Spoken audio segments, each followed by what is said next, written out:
TYT Sports, Ben Mankiewicz, Drew Carter. Drew, what's happening at ESPN? How old are you? Be 34 in 3 weeks. All right, so I got some years on you.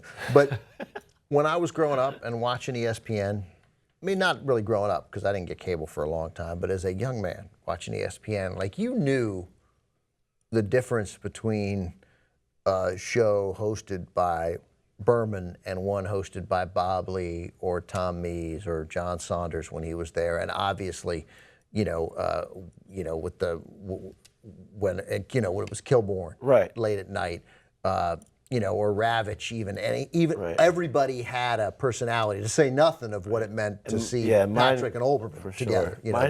Mine was usually like Patrick Olbermann. I can clearly remember waking up every morning before school would be Patrick Olbermann, Kenny Mayne, and Stuart Scott. Kenny those Mayne, guys. Stuart Scott, those guys had very distinct personalities. Who's the guy at the NFL Network now? Why am I blanking out? Eisen, the late night shows, and all those guys, Kilborn, Eisen, every one of them, they all had these strong, dominant personalities. For sure. You mentioned Kenny Mayne. Kenny Mayne was weird and funny and so interesting. Good, And obviously, Stuart Scott and Eisen and these great partnerships and these great teams. I think the best still, Olbermann and Patrick were legendary, but they had a lot of really good teams. For sure.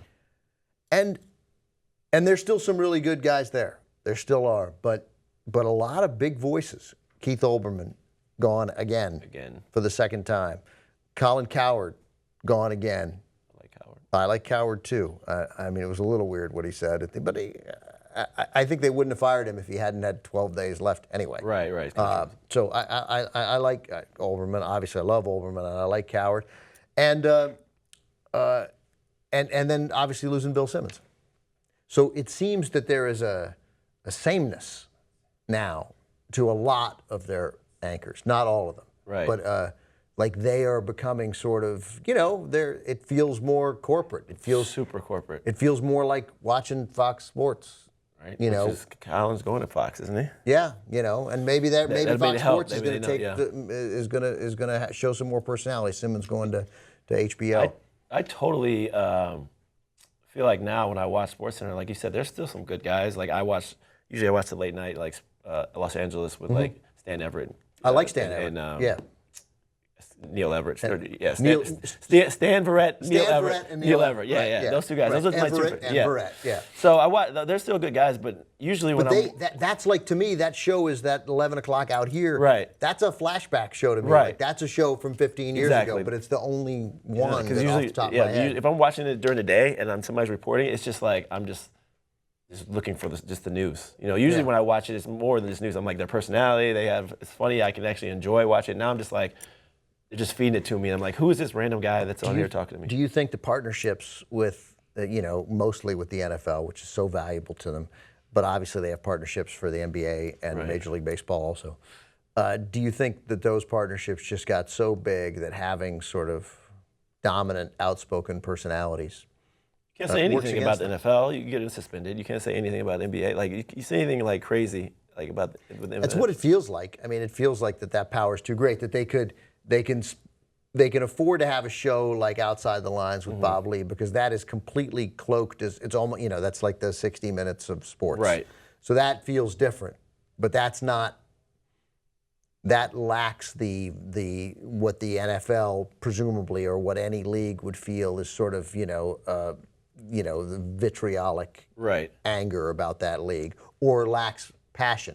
That's more a step back, and that's real reporting and real journalism. And ESPN can say, look, we'll have this, but we're not going to allow the guys who on a daily basis are just going to, do what Simmons and Olbermann did, which was just sort of ridicule Roger Goodell on a regular basis. They have this weird segment now, too. I don't know if you know, it's like around the 8 o'clock, 9 o'clock hour, West Coast, is like, they don't have to wear the tie. They kind of have more conversation. And then, like, they give each host a chance to report on something they want to, like something controversial, but they always have to tell the camera and tell the people, like, these are not views of ESPN, Disney, or whatever. These are my views, blah, blah, blah, blah, blah. And then they still, but it's still like, it's still kind of like, all right. I mean, but it's not really talking about anything like in depth. Still, they still can't say stuff that I feel like they really want to say. I just feel like a network that in the period of a year loses Bill Simmons, Keith Olbermann, Stuart Scott, obviously tragically, and Colin Cowherd. You know, that's tough to come back from. Those are dominant personalities that, and those were smart personalities. Those are guys who just didn't. They weren't just, you know, they weren't to me doing what you see Skip Bayless and Stephen A. Smith. Right. But somehow Stephen A. Smith seems he's always seemingly he's defending. It's like he's defending the league. Yeah, he always, especially the NBA. Yeah, he definitely defends them, and he's always on their side. Like it's a debate, I mean, but usually their debates are just. But I feel like Stephen A. Smith and Skip Bayless are having opinions, strong opinions, just to have strong opinions. I did not feel it with those other guys. That's right. Did not feel it with those other guys. You know, it's too bad in a sense because not in any. It's definitely just too bad because again, those were really strong personalities.